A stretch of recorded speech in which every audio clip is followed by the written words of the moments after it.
Now here's the laws of wealth from three excellent sources. First is the Bible. Second is John Kennedy. Third is Zig Ziglar. That's good company. I'm happy Zig's here today. You're going to enjoy.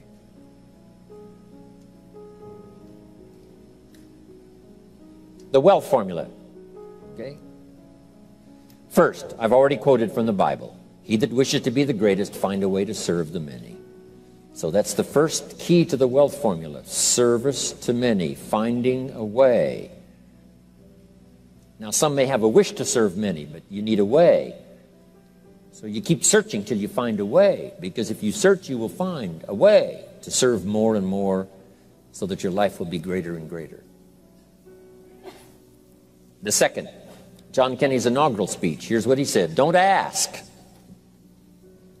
Don't we wish that was the current political philosophy? Where is John Kennedy? John Kennedy said, don't ask what the country can do for you. No matter how poor you are. Don't ask. That's not how you get trophies to put on the mantle above the fireplace. That's not how you become wealthy and rich. That's not how you have abundance. Don't ask what the people can do for you. But, he said, ask, what could I do for my country? What could I do for my neighbor? What could I do for the people in my community? How could I serve more than myself? Ask what you could do for your country. And some people have found out a way to serve the whole country. Some find a way to serve a limited piece of the country. Some find a way to serve a few right around their neighborhood. Some find a way to serve working on a job, rendering a service. But that's the key. Don't ask what they can do for you. Ask, what could I do for them? Why? Asking, what could I do, and beginning the process starts wealth moving in your direction. Key phrase, whatever you move toward tends to move towards you. If you move toward intelligent, it seems now to move towards you. God says, you move toward me, and I will move toward you. You take human steps, I take God's steps, I get there very quickly. Whatever you move toward, if you move toward success, success seems to start coming your way. So figure out what you could do to make the moves, to begin the early qualifications, and then sustain the qualifications, and success is yours, and health is yours, and all valuable things are yours.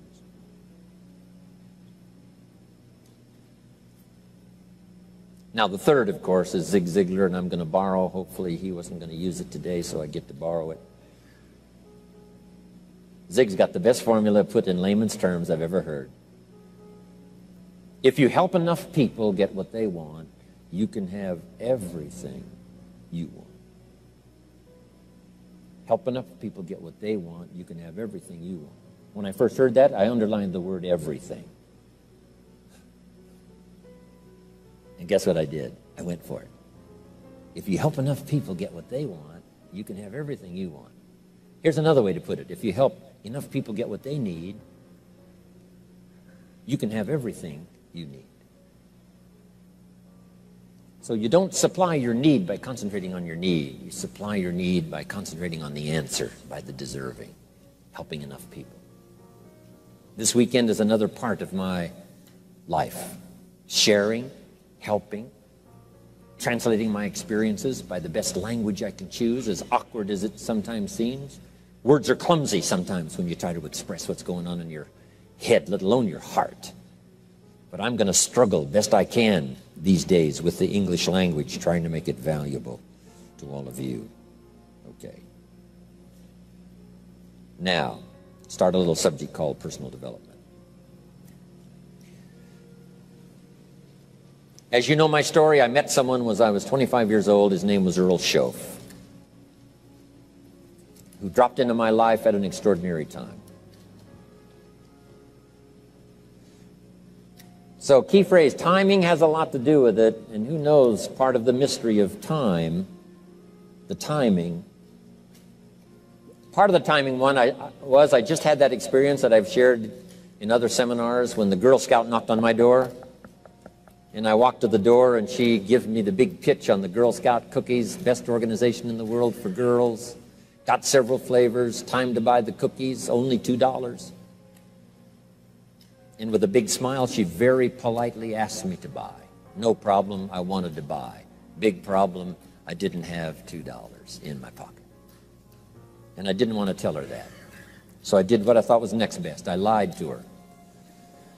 And I said, hey, look, I've already bought plenty of Girl Scout cookies. We've still got plenty in the house we haven't eaten yet.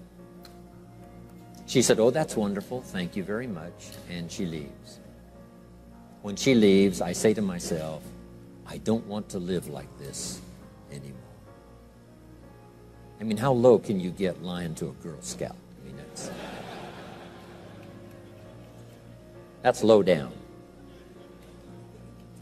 I told myself that day, this will never happen to me again. One of those experiences. It's called like life-changing. I said, I'm going to search till I find better opportunities so my pocket won't be empty and the bank account won't be empty, and I won't be so far behind on my promises to my family. And it was shortly after that I meet Earl Schoaf, who taught me how to be wealthy, who taught me how to change my life. So who knows what the connection is, right? Someone says when the student is ready, the teacher will appear. You know, I don't know all the mystery of that. But anyway, it seems like some of those things uniquely happen. But it was Mr. Schoaf over a 5-year period before he died at age 49 who taught me some extraordinarily simple things. He only went to the 9th grade in school, never finished high school, never went to college, never went to university.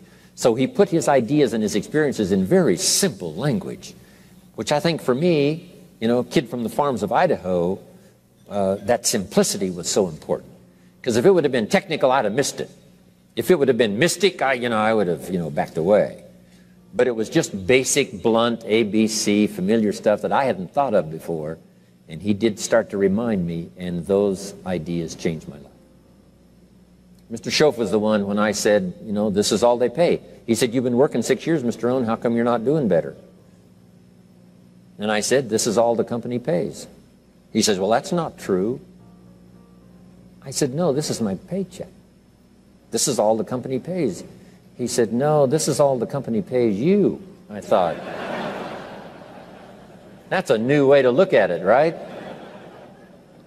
He said, doesn't the company pay 2, 3, 4, 5 times this amount to other people? And I said, well, yes. He said, well, then this is not all the company pays. It's all they pay you.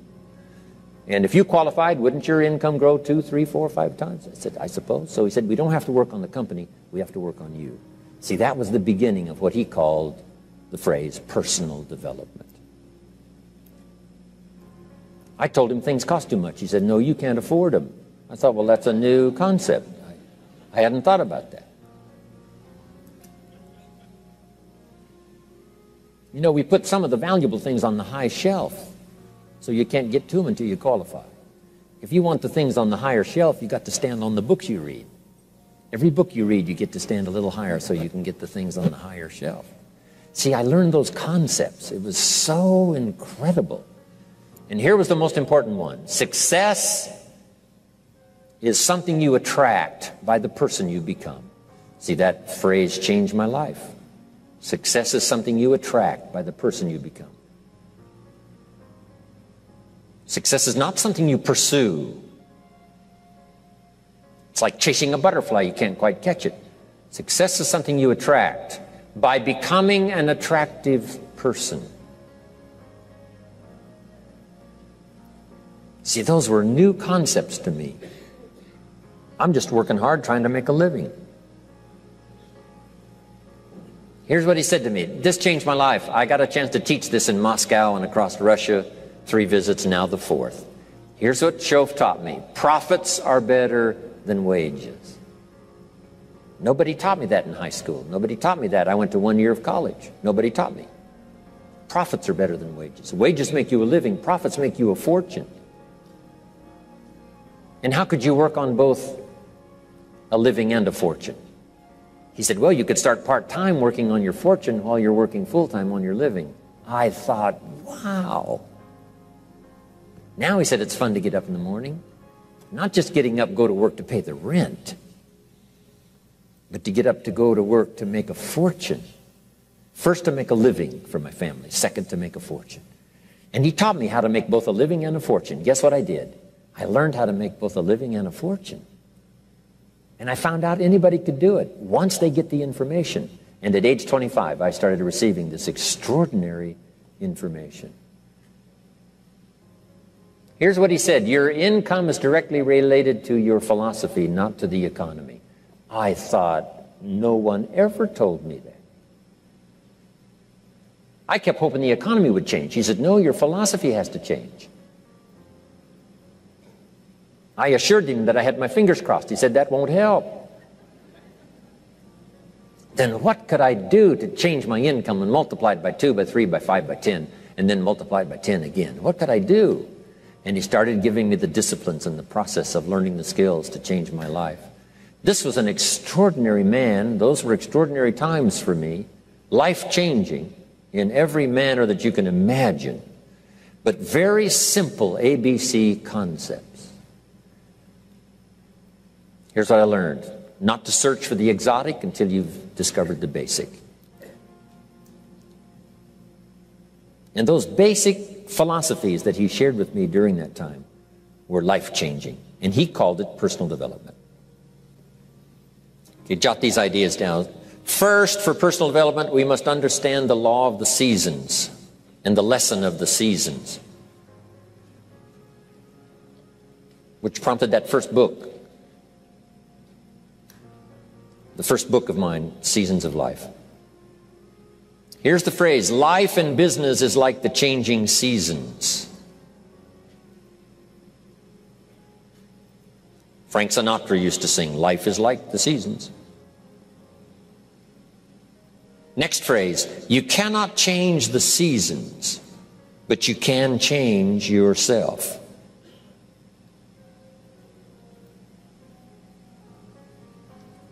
The seasons are set. As soon as we arrive on this spinning planet headed somewhere, that's the question to ask. What is the setup? First, so I can survive. Second, so I can succeed. So one of the first things to do is to learn the rhythm of the seasons. The rhythm of night and day. Day follows night. Night follows day. Opportunity follows difficulty. Difficulty follows opportunity. Recession follows expansion. Regularly. Expansion follows recession. Sadness follows joy. Joy follows sadness. It's called the rhythm of life. So in the seasons now, make these notes. First, learn to handle the winters. Hopefully each winter we get stronger by the process of the experience of the past winters, learning the lessons of the past to apply to the present. In the winter you have to hang on. In the winter you have to endure. It's part of the rhythm of life. And there's all kinds of winters. Physical winters and personal winters and political winters. Communism cast a long shadow on 1/3 of the world in that long winter of despotism. About 75, 80 years it lasted. Political winters, social winters, spiritual winters, personal winters, when things don't work well. Barbara Streisand sings, it used to be so natural to talk about forever, but used to be's don't count anymore. They just lay on the floor till we sweep them away. You don't sing me love songs, you don't say you need me, and you don't bring me flowers anymore. A song of winter. But we're all acquainted with those experiences. But here's the key. You must just hang on in the winter. Make the note. It doesn't last forever. Some winters seem longer than others. Some winters seem tougher than others. Some winters are more critical and crucial than others. But here's the note. They will pass.